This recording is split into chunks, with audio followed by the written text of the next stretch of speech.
Salut tout le monde, j'espère que vous allez bien. Aujourd'hui, on se retrouve avec une vidéo de plein de DIY de fournitures scolaires qui sont faciles, rapides à faire et qui sont inspirées de Pinterest. Je sais que la rentrée approche à grands pas et si jamais ça vous tente de personnaliser vos fournitures, ben c'est la bonne vidéo pour vous. Donc j'espère que vous allez l'apprécier. Si c'est le cas, ben comme à l'habitude, n'hésitez pas à faire un thumbs up, à me le dire dans les commentaires et à vous abonner si c'est pas déjà fait. Et sur ce, ben c'est parti!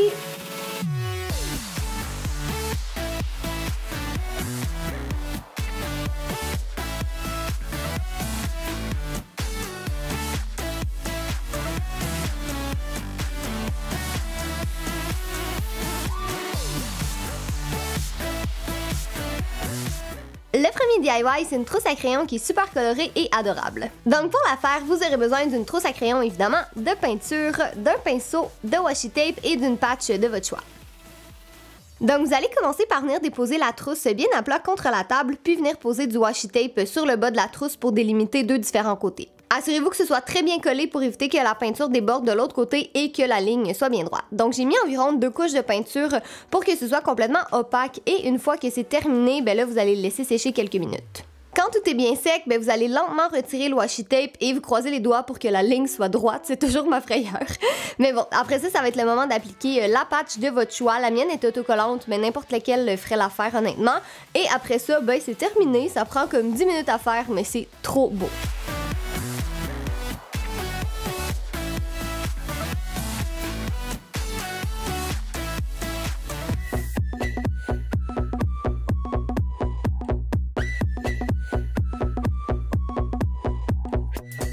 Ce DIY, vous aurez besoin d'un presse-papier, de post-it, de washi tape, de peinture et d'un pinceau. Vous allez tout d'abord commencer par peindre toute la surface de la planche de la couleur de votre choix. Moi, j'ai choisi blanc et la peindre jusqu'à temps que ça soit complètement opaque. Et là, c'est pas mal certain que vous aurez besoin d'au moins 2 à 3 couches, peut-être même 4 comme moi. Après ça, vous allez venir placer les différents blocs de post-it sur la planche selon leur grosseur et l'espace que vous avez. Et une fois qu'ils vont être bien placés, vous allez prendre le washi tape et le coller de manière à ce qu'il soit tout autour des blocs de post-it pour ajouter un peu de couleur et de décoration.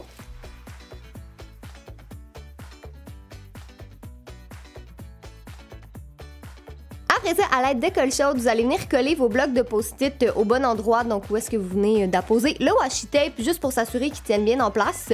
Moi, j'ai préféré mettre les blocs de post-it au complet. Vous auriez pu mettre juste le post-it puis l'enlever à chaque jour, mais moi, je trouvais que c'était plus joli comme ça. Et finalement, encore pour décorer, ben vous pouvez appliquer des petits autocollants un peu partout sur le contour et il est prêt à être utilisé. C'est vraiment cute et c'est super pratique pour se rappeler des choses importantes.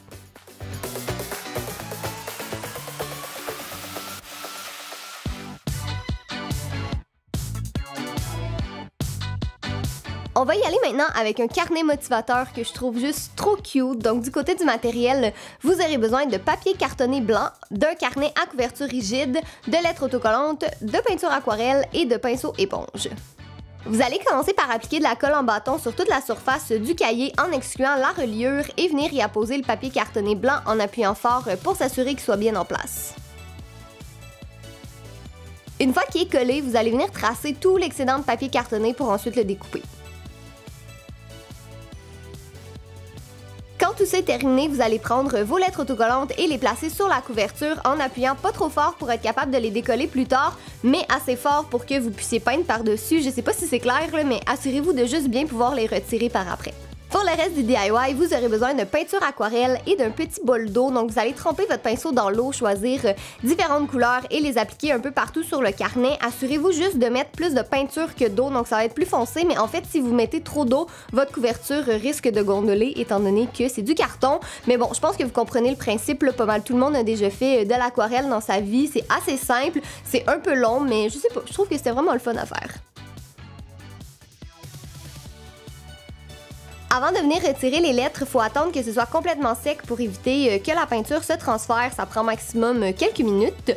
Et là, pour plus de facilité à retirer les lettres, vous pouvez utiliser un petit couteau qui permet d'avoir plus de précision. Sérieux, je trouve que c'est trop satisfaisant de retirer les lettres puis de voir comme qu'est-ce que ça a donné avec la peinture à l'aquarelle. Je trouve que c'est satisfaisant et j'adore le résultat final. Je pense que c'était ma partie préférée du DIY. Donc ça ressemble à ça, c'est super beau et je trouve que c'est motivant avec le petit message.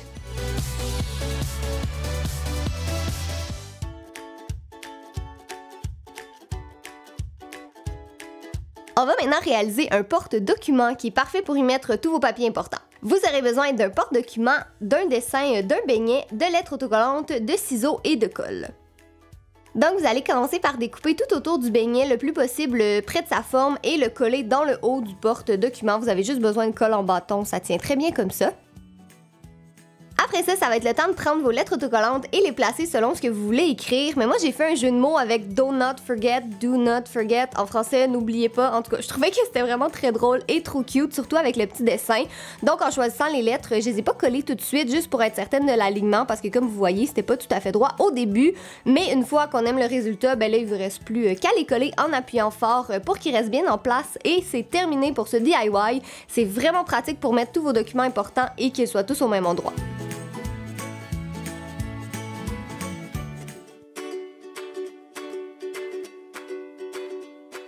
Donc pour ce DIY, j'avais envie de faire un classeur qui est directement inspiré de Tumblr. Pour le faire, vous aurez besoin d'un classeur ou d'un cartable, peu importe comment vous le dites, de papier cartonné, de plein de dessins de votre choix, de colle et de ciseaux.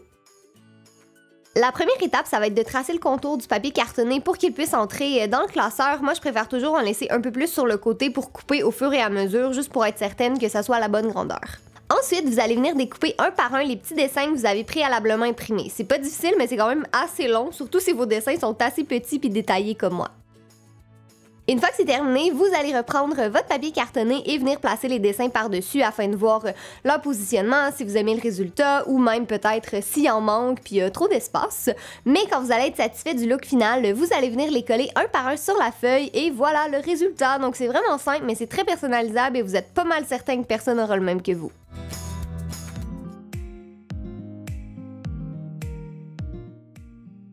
Pour ce DIY, on va faire un mini tableau d'affichage en liège dans un vieux cadre. Donc vous aurez besoin de carrés de liège, d'un cadre et d'un pinceau. De peinture aussi, je ne l'ai pas montré, mais de peinture. Donc vous allez commencer par retirer le derrière du cadre et le placer à plat sur le carré de liège pour venir entracer son contour et que ce soit exactement de la même grosseur. Après, pour le découper plus facilement, vous pouvez utiliser un X-Acto, c'est encore plus pratique si jamais, comme moi, c'est pas de la bonne grandeur du premier coup. Vous allez ensuite vérifier si son format entre bien dans le cadre et si vous voulez plus d'adhérence, je vous conseille carrément de venir coller les deux morceaux ensemble. La prochaine étape, ça va être de peindre le cadre. En fait, ça peut être optionnel, mais moi j'avais envie de donner un petit pop de couleur, donc c'est pour ça que j'ai choisi rose, évidemment. Mais allez-y selon vos envies, selon ce que vous avez envie de faire. Une fois que tout est bien sec, il vous reste plus qu'à assembler les deux morceaux ensemble et vous avez votre petit tableau d'affichage qui est trop beau et qui est parfait pour mettre à côté d'un bureau.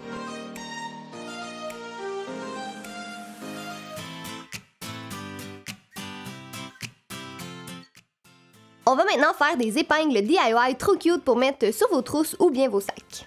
Pour les reproduire, vous aurez besoin d'une feuille de mousse mince, de petits dessins de votre choix, de pinces de sûreté, de ciseaux, de colle chaude et de Mod Podge. La première étape, ça va être de venir découper les petits dessins préalablement choisis et c'est vraiment important de les découper le plus près possible du contour, donc de ne pas laisser de bordure blanche. Et là, si jamais vous vous posez la question, moi j'ai pris les miens sur Tumblr et sur Pinterest. Quand vous allez avoir terminé de tout découper, vous allez prendre du Mod Podge qui est en fait de la colle transparente et en appliquer sur toute la surface de mousse. Donc vous allez coller les dessins par-dessus et appliquer une autre fine couche de Mod Podge, de 1 pour que ça tienne bien en place et de 2 pour ajouter un petit fini lustré. Avant de passer à la prochaine étape, vous allez attendre que ça sèche parce qu'en fait le Mod Podge c'est un peu collant, mais lorsque vous allez être prêt et que ça va être complètement sec, vous allez les découper et moi j'ai voulu laisser un petit contour blanc tout autour, je sais pas pourquoi, je trouvais que ça faisait plus joli comme ça. Une fois que c'est fait, tout ce qu'il vous reste à faire, c'est d'appliquer un peu de colle chaude sur le derrière de vos dessins et de venir y appliquer une épingle de sûreté en appuyant fort pour que ça reste en place jusqu'à temps que ce soit sec. Et une fois que cette étape est faite, ben vous avez terminé, il vous reste plus qu'à les accrocher sur une trousse ou un sac d'école ou peu importe ce que vous avez envie et voilà. Ça coûte vraiment moins cher en fait que des vraies épingles puis j'aime vraiment beaucoup le look DIY là-dessus, je trouve que c'est super original.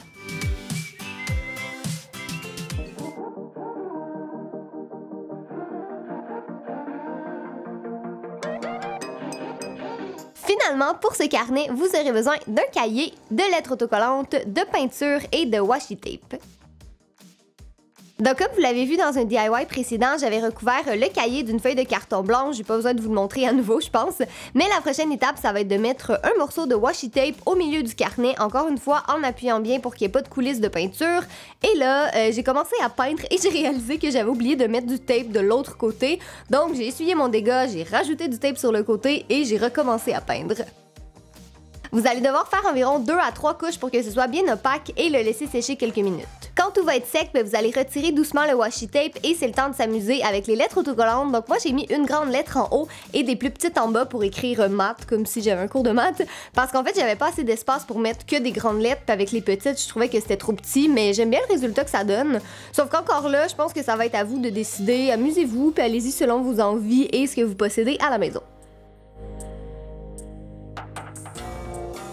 Donc voilà tout le monde, c'est tout pour la vidéo, j'espère vraiment que ça vous a plu. Si c'est le cas et que vous n'êtes pas encore abonné, je vous invite à le faire et à activer la petite cloche de notification pour être certain de ne rien manquer. Sinon, si vous pensez reproduire un des DIY, assurez-vous de me partager vos photos sur Instagram, sur Twitter, sur Facebook parce que ça me fait toujours plaisir de les voir. D'ici là, un gros merci d'avoir regardé et nous on se revoit bientôt dans une prochaine vidéo. Bye!